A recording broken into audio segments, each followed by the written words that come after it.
Hello students, this is the continuation of the previous video. Now open page number 38. Even Buddhism and Jainism also developed during the Gupta age. Samudragupta was protector of Buddhism. Mahayana and Hinayan cult of Buddhism also developed.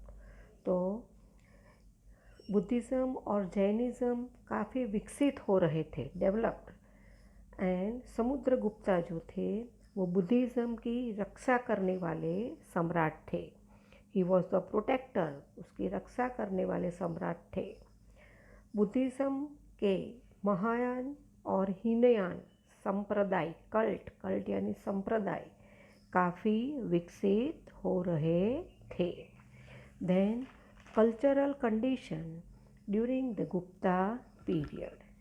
Gupta age was culturally golden age of India. Many new languages developed during this age.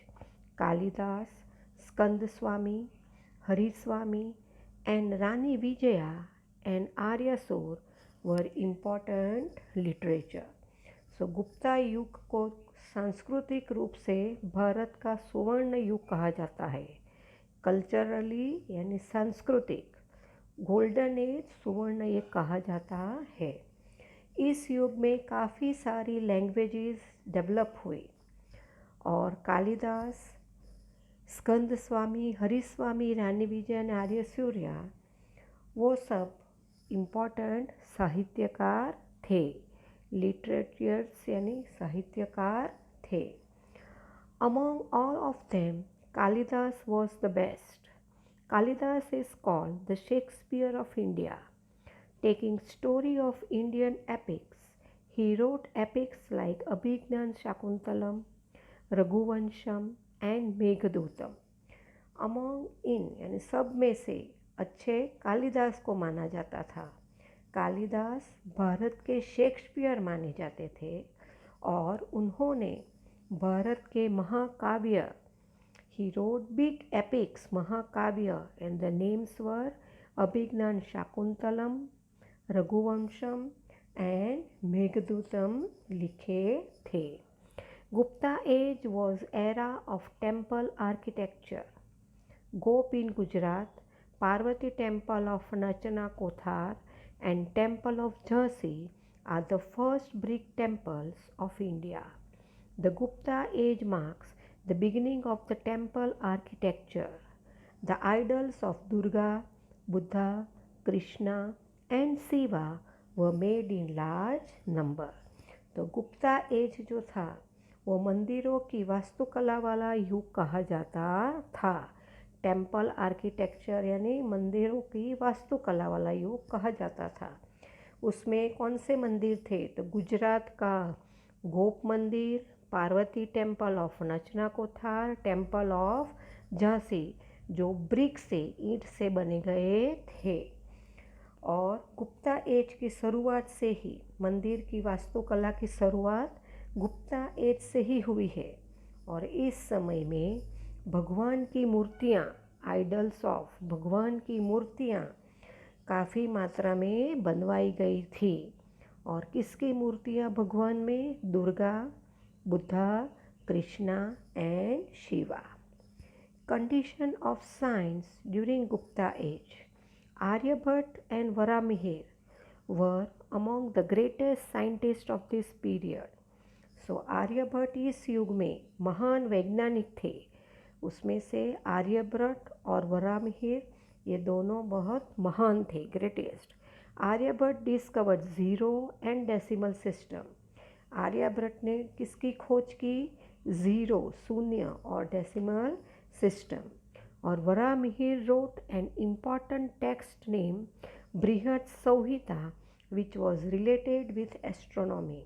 और वरामिहिर ने एक महत्वपूर्ण पाठ लिखा जिसका नाम था बृहत संहिता और जिसका संबंध एस्ट्रोनॉमी से था।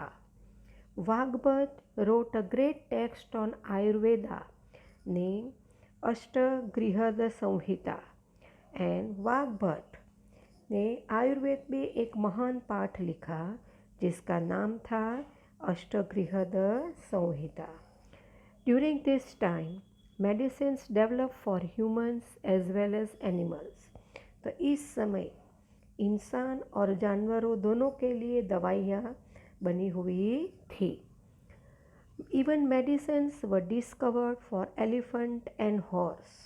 हाथी और घोड़ों के लिए भी दवाइयाँ बनाई गई थी, खोज की गई थी। Chemistry also develop quite well. Chemistry यानी रसायन विज्ञान, उसका भी विकास हुआ था। Its best example is iron pillar of Mehrauli near Delhi, which is not corroded even today also. और इसका एग्जाम्पल उदाहरण कौन सा है? दिल्ली के पास मेहौरी में आयरन पिलर, लोहे का खंभा, जिस पे आज तक जंग नहीं लगी है।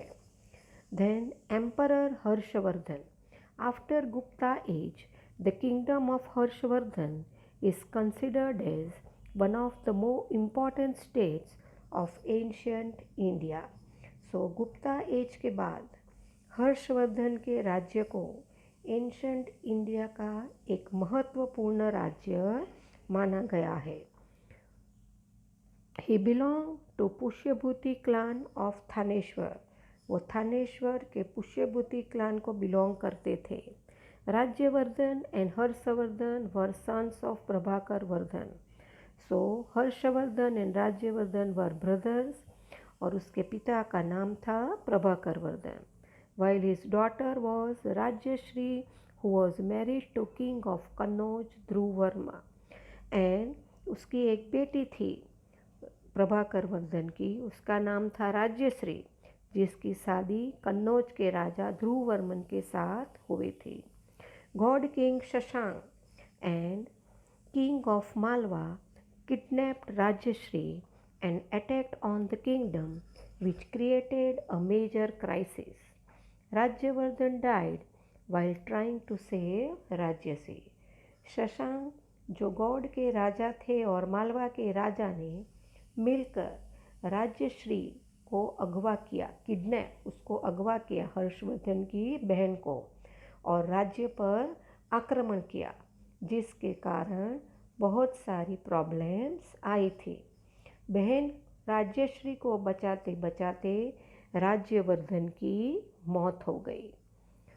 इन such an emergency situation emperor Harsha ascended the throne in 606 AD. He saved Rajyasree. Not only this, he started his proper rule in both the states Kannauj and Thaneshwar. ऐसी स्थिति में एम्परर हर्ष ने 606 AD में राजगद्दी संभाली और ना ही उन्होंने राजश्री को बचाया, पर दोनों राज्य दैट इज कन्नौज और थानेश्वर पे अच्छी तरह से शासन शुरू किया। Harshvardhan was last great emperor of ancient India. He spread his empire in Magध, Odisha, Saraswat, Gaud, Mithila. In contemporary state, Maitrak king Dhruv Sen was his son-in-law. और एंसेंट इंडिया यानी ऐतिहासिक भारत के सबसे महान एम्परर थे, वो थे हर्षवर्धन। उन्होंने अपने साम्राज्य को, अपने एम्पायर को मगध, ओडिशा, सारस्वत, गौड़, मिथिला तक फैलाया और आधुनिक जो राज्य थे उसमें मैत्रिक के राजा थे, वो उनके सन-इन-लॉ थे। Pulakeshi second was the most powerful ruler in the south. In the battle of Narbada between Harshvardhan and Pulkeshi, Harshvardhan was defeated. Harshvardhan was regarded as the powerful king in North Narbada. Then Pulkeshi second, वो भारत के बहुत ही शक्तिशाली राजा थे। नर्मदा के युद्ध में जो हर्षवर्धन और पुलकेशी सेकंड के बीच हुआ था, लड़ा गया था, हर्षवर्धन हार गए थे और हर्षवर्धन को नॉर्थ नर्मदा का बहुत ही ताकतवर राजा माना गया था। Cultural contribution of Emperor Harshvardhan is very important. Great Chinese traveler Yunzheng came to India during his time. He stayed in his palace. Harsh was a devotee of Shiv and later became a great follower of Buddhism. सो हर्षवर्धन का सांस्कृतिक योगदान, cultural सांस्कृतिक योगदान, contribution बहुत ही ज़्यादा था। Chinese traveller ह्यूनसेंग उसके समय में इंडिया आया था और उनके राजमहल में रुका था, पैलेस में। हर्षवर्धन बड़े शिव भक्त थे, भगवान शिव को मानते थे और बाद में बुद्ध धर्म के अनुयायी बन गए, follower of Buddhist religion. He organized a religious conference under the presidency of, now page number 39, of ह्यूनसेंग। तो उन्होंने ह्यूनसेंग की अध्यक्षता के अंदर एक धार्मिक सम्मेलन का आयोजन किया था। He placed idol of Buddha on mantle of elephant and worshipped. A seminar was organized on Mahayana and Hinayana. Then उन्होंने हाथी के बच्चे पर बुद्ध की प्रतिमा, आइडल बनवाई और उसकी पूजा पाठ किया करते थे, उसकी पूजा करते थे। उन्होंने महायान और हिनयान पर एक सेमिनार भी ऑर्गेनाइज किया था। Emperor Harsh had passion for literature. उनको शिक्षा, साहित्य और कला का जुनून था। Literature, art, education. लिटरेचर यानी साहित्य, कला और शिक्षा का जुनून था। ग्रेट पोएट बाना Bhatt was associated with his court. He had written great volumes like Harshacharita and Kadambari in Sanskrit. तो उनके राज दरबार में, इन हिज रॉयल कोर्ट, महान कवि बाना भट्ट संबंध रखते थे और उन्होंने काफ़ी बड़े मात्रा में कविताएं लिखी थी और उसमें से जो नाम थे दो, वो थे हर्षचरित्र और कादम्बरी, और वो संस्कृत लैंग्वेज में लिखी थी। Mayur Bhatt and Jayasurya were also great poets of the time of Harsha emperor. Harsh himself also was a high-ranking literary figure. He composed 2 plays called Priyadarshika and Ratnavali.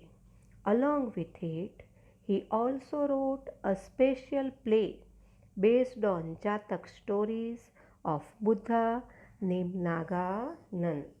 So, Mayur Bhatt and Jayasuriya, ये दोनों महान कवि थे हर्षवर्धन के time पे। सम्राट emperor हर्ष थे, वो खुद भी एक बहुत बड़े कवि थे, सम्राट थे और बहुत बड़े कवि थे। उन्होंने 2 नाटकों की रचना की, उसने भी 2 नाटक लिखे थे। नाम था, एक का नाम था प्रियदर्शिका और दूसरे का नाम था रत्नावली। उसके अलावा उन्होंने एक और नाटक लिखा था जो बुद्ध की जातक का था और उसका नाम था Naganand. Harsh also formed friendly relation with other countries. He sent a delegation to China. Similarly, a Chinese delegation also visited India. In this way, Harsh was a high-ranking ruler, conqueror, administrator, and literature. He donated 100 villages to sustain Nalanda Vidyapeeth. तो दूसरे देशों के साथ हर्ष ने friendly relation, मैत्रीपूर्ण व्यवहार रखे थे. उन्होंने चाइना में एक डेलीगेट भेजा था, उसी प्रकार एक चाइनीज़ डेलीगेट भारत भी आया था. इस तरह हर्ष बहुत उच्च कोटि के शासक रहे हैं और विजेता भी रहे हैं, प्रशासक और साहित्य रचनाकार रहे हैं. So like this he was a ruler, conqueror, administrator and literature. इस तरह उन्होंने नालंदा विद्यापीठ को बनाए रखने पर 100 विलेजेस का दान किया था। डोनेटेड 100 विलेजेस, 100 गाँवों का दान किया था नालंदा विद्यापीठ को बनाए रखने के लिए। Pulakeshi second, among the contemporary kings of emperor Harsha's time, Pulkesi II was the most powerful Chalukyan kings. He took the power from Rashtrakutas in Maharashtra and established a state. Pulkesi II ruled for almost 40 years. He even defeated Emperor Harsha. So, Emperor Harsha के समय में जो आधुनिक राजाओं में Pulakeshi II थे, वो चालुक्य राजाओं में सबसे शक्तिशाली राजा थे। उन्होंने महाराष्ट्र के राजा राष्ट्रकूटा से शक्ति लेकर महाराष्ट्र में एक और राज्य स्थापित किया और 40 साल तक राज किया और एम्परर हर्ष को हरा दिया। He was a great winner. After defeating Kadam, Genghis of Maheshwar, Mauryas of Konkan, he received the title of Lord of South.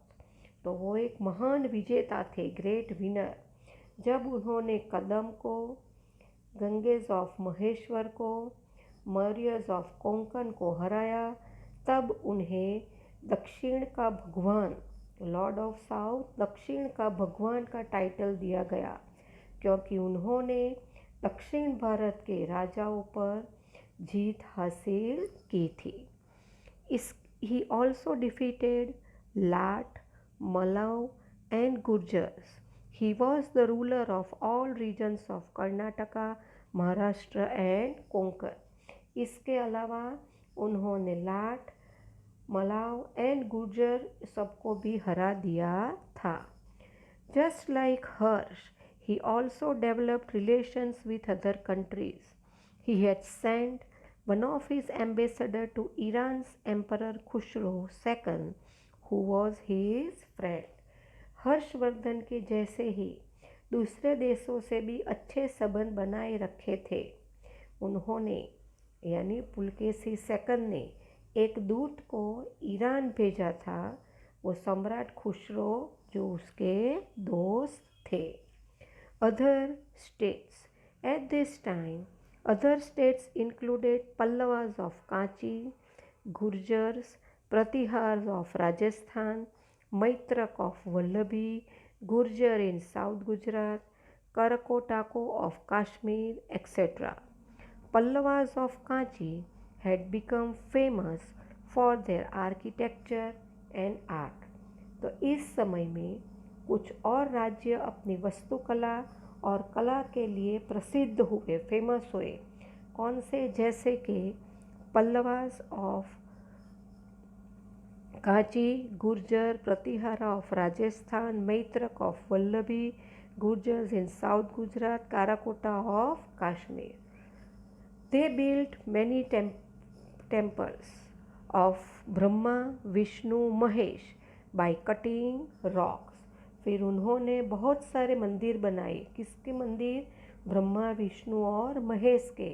और ये सब उन्होंने पत्थर को कटवा के बनवाए, पत्थरों को कटवा के बनवाए। Pallavas who build chariot temples on sea shore have increase India's cultural prosperity. Kailasnath temple built in Kanchipuram can be considered as the best temple of that time. और समुद्र के किनारे पर, शीशोर, समुद्र के किनारे पर रथ वाला मंदिर बनवाया, जिसके कारण सांस्कृतिक समृद्धि, कल्चरल प्रॉस्पेरिटी, सांस्कृतिक समृद्धि काफ़ी बढ़ गई, इंक्रीज्ड। और इस तरह कैलाशनाथ टेम्पल जो इस समय का बहुत बेहतरीन माना गया था, वो कांचीपुरम में बनाया गया। So students, here we have completed chapter 7. Now for homework, write the answers of MCQ, blanks, true or false and match the column. The rest of the answers I will send you the pics that you have to copy down in your workbook.